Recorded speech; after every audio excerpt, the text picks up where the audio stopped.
Baby. Nsanyusa okukulaba. Naye oluddeyo naawe. Mwana. Ebbanga lyonna nga nkulinze. Ddala nkubulire.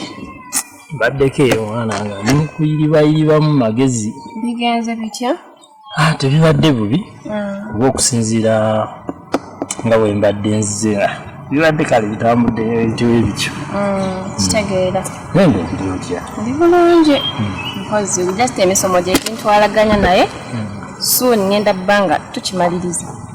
Okay. Yes. Naye neebaza buli kimu ky'okoledde. Neebaza okumpeera kuva ku mwaka ogusooka, ogwokubiri ne guggwa. Kati tuli mu mwaka ogusembayo. Si byamaanyi ebyo naawe. Ekikulu. Nyanzisaba. Olaba nze kyenjagala kyamazima njagala osome. Awulira. Kuba amazima gali nti wateekako akakwagulizo naawe okamanyi. Wangamba okusoma kuba tekunnagwa. Byowangamba obimanyi naawe seetaaga biddamu.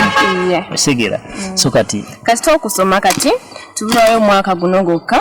Tugenda maliriza bwenti nga tukolerawo embaga. Katugenda mu bufumbo batuzaala n'abaana. Katoyagala omwana asooka tumwetaana.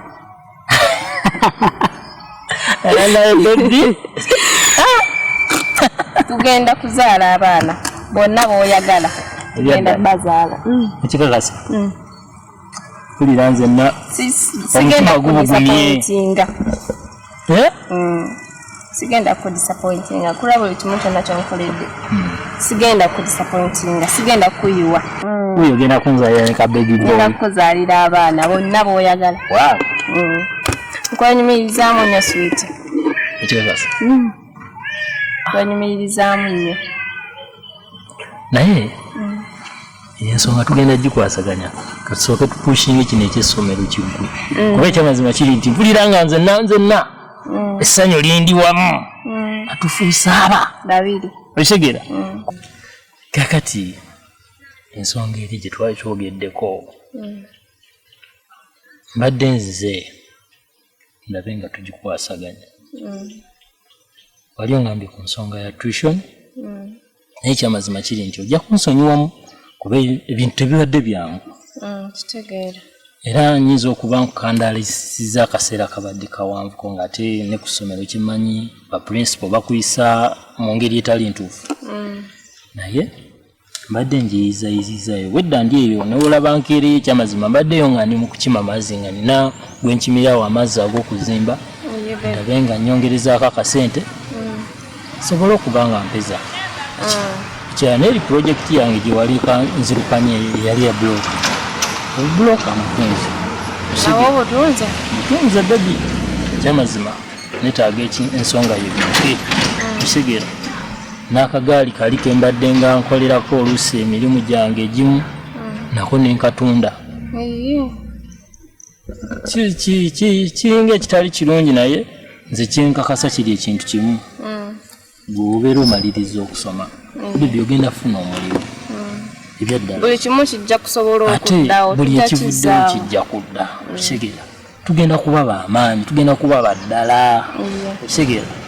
Kati so mbadde nsaba sooka nkukwasa akasente ka tuition kano. Naye baby tondisappointinga. Sijja. Kyamazima nkwesize n'omutima gwange. Disappointinga baby. Okitegera. Ekyamazima konnanjiwa. Simanyi nakumanya.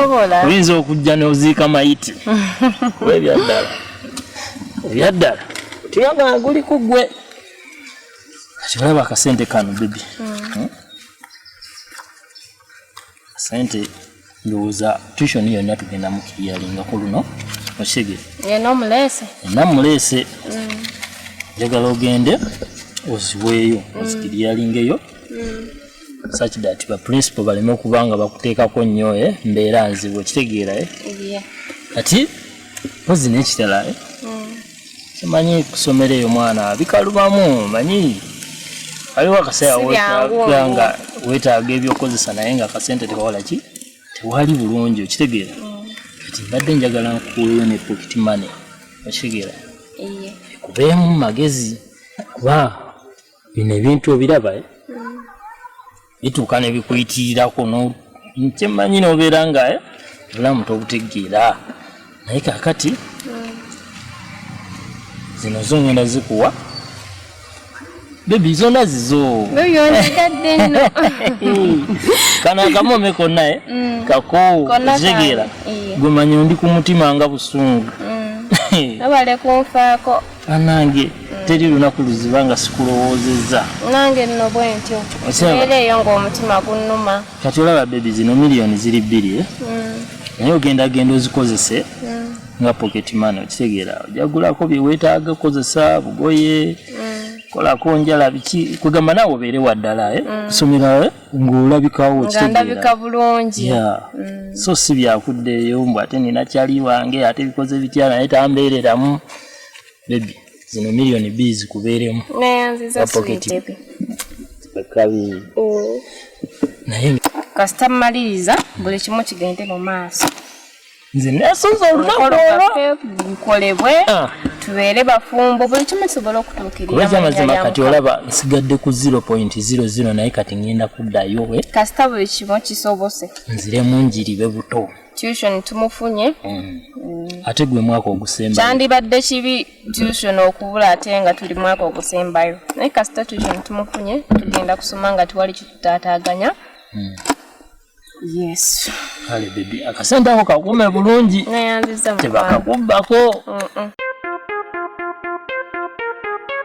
ndudde okulaba lishanga obuze mwana nkyendi obulamu bweyagalaononyiridde ondabye ebbina lyonna lyeyongedde mama nyawe ndogeze kati kyekiriwo kyekiddaku nakamaliriza emisomo ndi awo kati pulani kinawulyako ogamba ogenda kufumbirwa boyfriend wooli eyakuweerera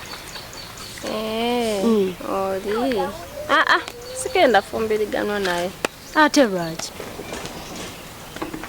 naawe omulaba kati grade erinye leve erinye wanje mama leve erinye naawe kati oli mutwalewo oli bisaati wanje kati sooka ombuli ogenda kufumbirwa nina lecturer wanje lecturer nina lecturer olinnya level ali ready kumpa saati n'okunyongerayo ku level endala kati oli bisaati nawe mba sirina gye muteeka naye okozeemu obi ate bubi ntya bibaawo kati naawe olaba oli muntu yakoma mu pitu ono kwati wano ndi ne lecturer kati oli wa pitu mutwaliwa n'olulimi lwenjogera kati talutegeera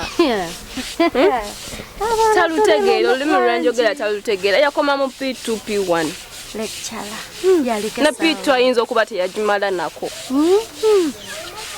tindi ne lecturer tugenda fumbiriganwa ng'ate bwe neeyongerayo waggulu nze nja kubeera metuloni ate obula otewali mulala munaye nkwekutte siyinza kubulako naye musajja atunga alabye oba kati agenda kukola atya bambi n'akagaali ke yakatunda ne buloka ze n'azitunda n'ajja kufuna levuze abawala gye bali nga bamugwana naye kati nze tokyali ku levoze sikyajja mu kiti kye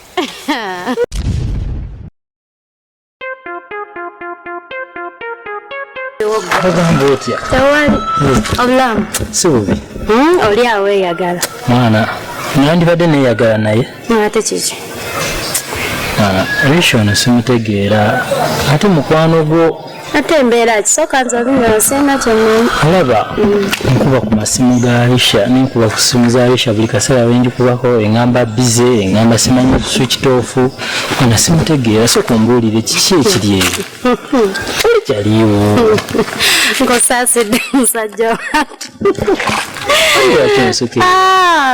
kale sorry okusekerera naye nga ebica essaawa eno oli agenda kufumbirwa tekisoboka ate nkulimbe nonja agenda kufumbirwa nze si gwe oli yafunye lecturer agenda namwongerayo afune simaya masters agenda kumwongerayo yeyongere kusoma kati gwe takyali lekozo yansuubiza naŋŋamba talindekawo sooka ove mu byokusuubiza naawe Nsa kugamba. Byolabika ogwama njo. Kya ikatomwagaliza. Si kumwagaliza kati obolooza nkulima ngenda kulagirira jali. Nkutwale ngenda nakulagirira bulagirizi. Kyoliko omulaba? Nze namulabye nejjo. Obya serious? Mwana gwe. Ana nga nkunoonyeza. Nakubira amasimu. Kuba amasimu gangamba bize teriiko kiki ekyatuukawo. Kozi gwali. Richard akyamanyi. Mwita. Kibinkubuuza kiri simple gwani. Mama. Situation wange nakuteekamu. Nekuteekamu pocket money wange. Nakusanga okunye mu S4 nekuweerera S5. S6 obudde buno nagatommanyi kati obusente olaba nti nno bungi bwewanteekamu byonna byolabika essaawa zino ssente zange sente zo kiyudawa kyogamba ziberambyeko nti buli kimu nakyerekereza n'ensalawo okuteekemu akasente bisha wansuubiza nogamba womaliriza okusoma tugenda kukola naawe okiraba sikyali grade yo amaclass apart kati baba wera bagola bantu no nkujamu gwaya kama mupitu ndi wano ngenda kufumbirwa nyina lecture yagenda okumpasa kati kankutegeza ebyange naawe byagwa ebyange naawe byagwa sente zange sente zo omutima gwange nyingi nnyo zikugula kale fine sente wandiziridde naye n'otamenya mutima ojafuna aguzaawo ojafuna abakuma mupitu nga lwaki okola ekintu ogendo bajja kwagala naye kati nze sikyakwagala ate sikwagala nanga ko nali njagala ompeerere buweerezi nsome mmalirize embeeko wentu gwe wengamba n'okungamba tugenda nozaala omwana samu pretending ompe sente nsome kati gwe ndaba nkyali grade ndaba bw'ofaanana tokyalina na mulimu kati nze nkweteekeko oyo ntwalawa bwe nasobola okufunira tuition akuweerera bishamu sente ki naye naawe z'ogamba omenye omutima ojja kufuna aguzaawo tomali mikwano mwebali kuwagira awakeningi mwebali kwagala mulimu guno oli waddembe okusubscribinga oba okomentinga awo mukama abawo omukisa